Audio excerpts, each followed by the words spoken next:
Titus Burckhardt, aperçu sur la connaissance sacrée. Chapitre: La danse du soleil. Après avoir traversé l'immense plaine du Wyoming, nous arrivâmes vers la fin de l'après-midi dans la réserve des Indiens Corbeaux. C'était le deuxième jour du solstice d'été, et le soir même, la danse du soleil devait commencer. Seules des collines recouvertes de fleurs jaunes nous entouraient. Aucun signe du lieu sacré n'était visible, jusqu'à ce que nous franchîmes le bord relevé d'un haut plateau, où se dessinait contre le ciel l'arbre sacré de l'année précédente, un squelette sans feuillage. Un peu plus loin se trouvait la loge de la danse du soleil fraîchement bâtie. L'arbre sacré était érigé. Il portait 8 poutres qui s'appuyaient d'un côté sur la fourche de l'arbre et à l'autre extrémité sur l'enceinte faite de petits sapins écorcés. Yellowtail, le chaman, était là avec quelques autres Indiens. Il venait de fixer les 2 grands symboles. La tête de bison qui était suspendue au tronc de l'arbre à la hauteur d'un homme, et l'aigle qui était accroché à un faisceau de branches et qui se balançait légèrement dans le vent. La loge était donc presque entièrement érigée lors de notre arrivée.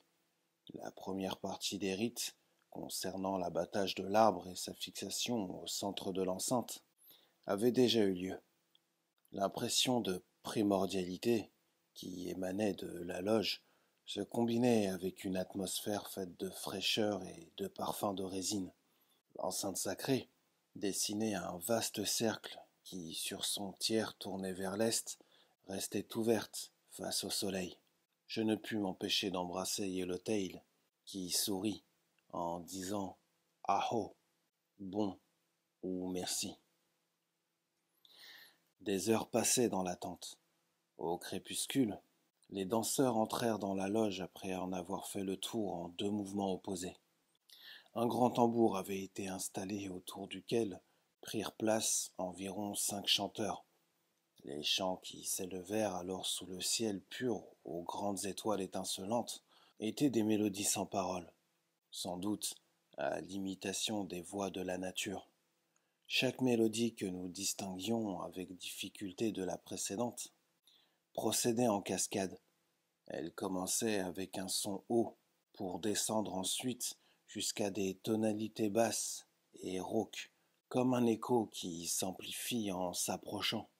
La danse dura 3 jours et 3 nuits, et pendant ce temps, les danseurs jeûnaient.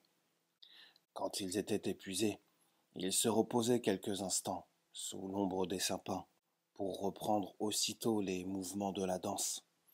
Celle-ci se déroulait entre un point fixe de l'enceinte et l'arbre sacré, chaque danseur ayant son parcours individuel.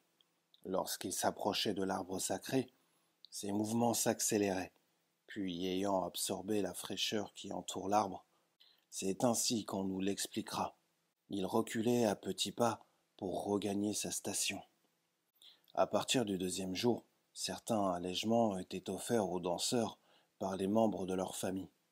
Des plantes aquatiques, des joncs et des roseaux étaient tressés d'un sapin à l'autre, formant ainsi des niches qui projetaient un peu d'ombre, et la sauge sacrée qui poussait abondamment dans les alentours était éparpillée par le parcours des danseurs.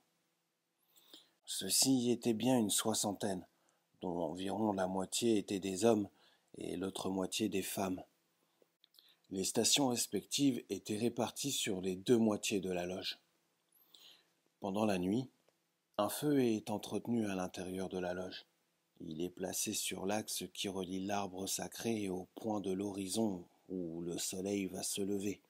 Dès l'aube, les danseurs se préparent au rite culminant, la salutation au soleil levant.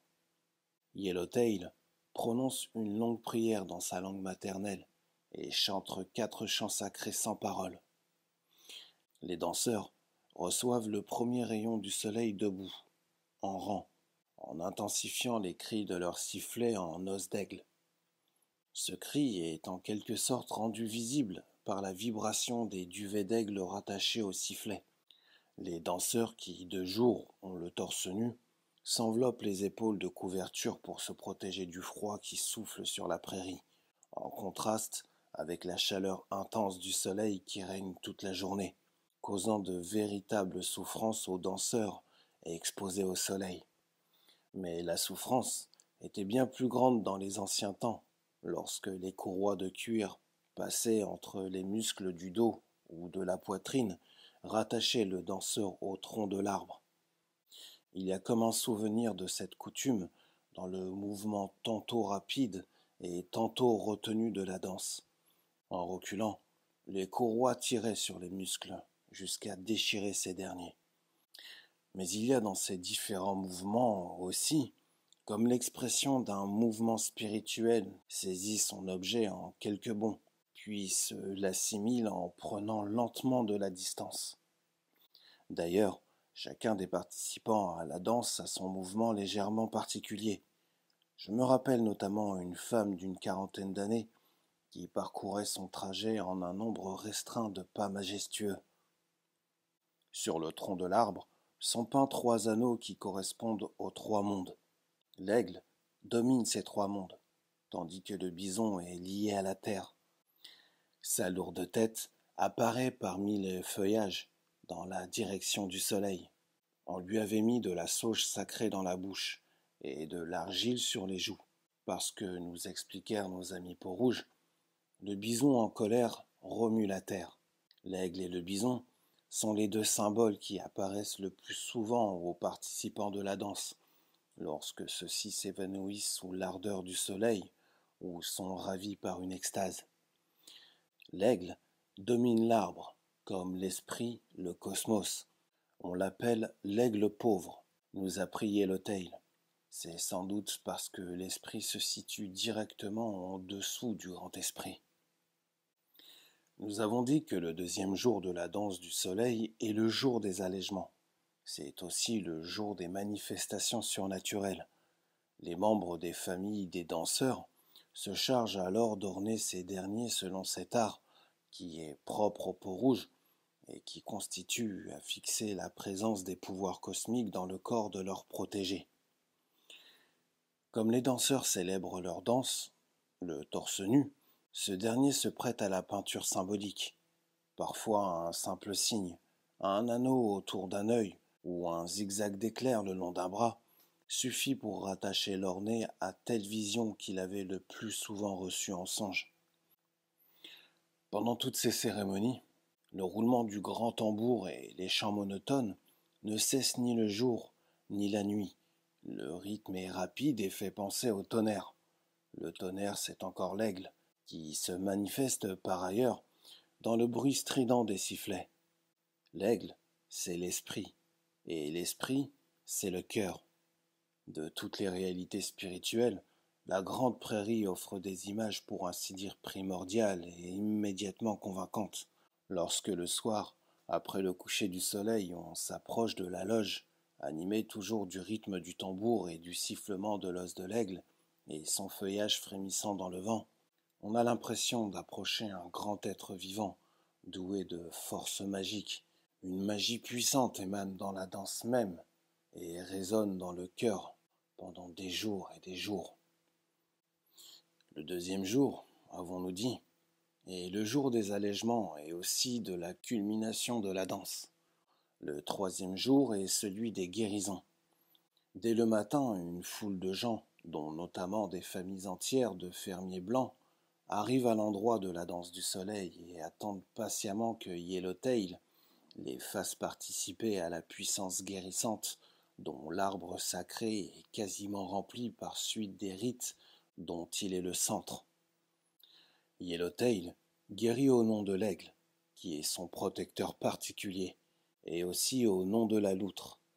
Il effleure le tronc de l'arbre sacré avec une plume d'aigle, qu'il passe ensuite sur les membres malades du patient.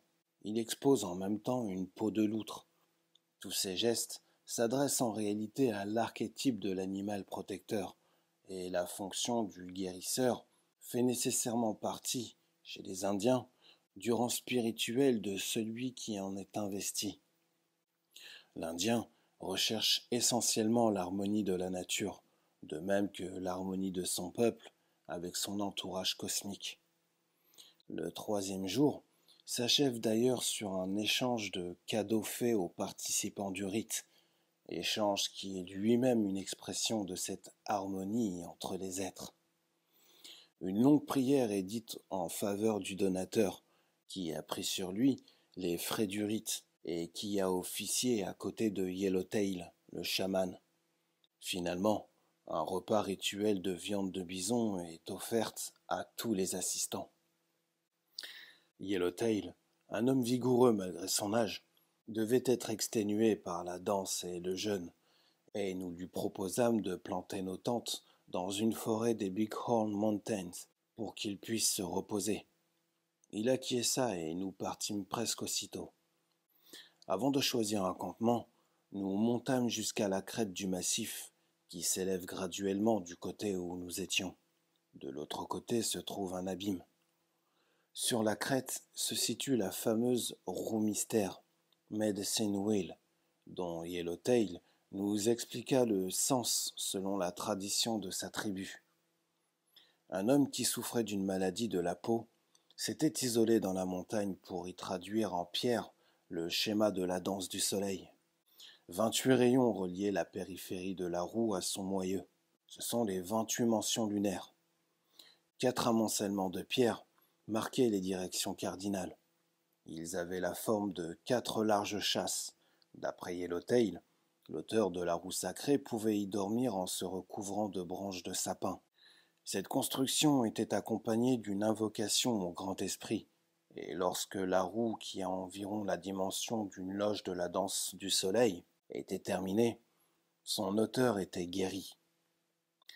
Après cette visite du Medicine Wheel, nous redescendîmes jusqu'à l'endroit où les grands fleuves de la montagne quittent la lisière de la forêt, après avoir créé de grands marécages où se promènent des biches silencieuses comme des ombres.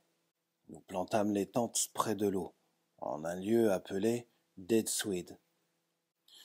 Au feu de camp, nous écoutâmes les récits du chaman, l'histoire de la transmission des pouvoirs de guérison d'un chaman à l'autre, selon une chaîne commençant avec les mystérieux petits hommes, Little People, et aboutissant à Yellowtail lui-même. Comme dans beaucoup de récits sacrés des Indiens, c'est la foudre qui opère la liaison entre le monde des hommes et celui des esprits. Le pouvoir de guérison est impliqué dans l'influence spirituelle, tout en étant véhicule, plus ou moins par l'usage d'objets naturels, comme des pierres ou des plantes.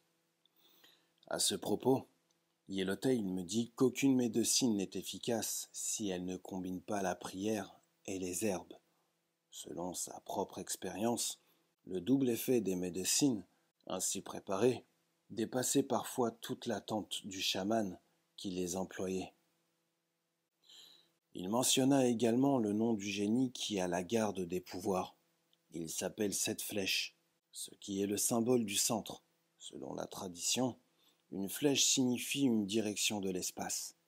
Il y a les 4 flèches des directions cardinales, puis il y a le zénith et le nadir, ce qui fait 6 directions. La 7e n'est pas à vrai dire une direction, elle est le centre lui-même, dont les autres directions émanent.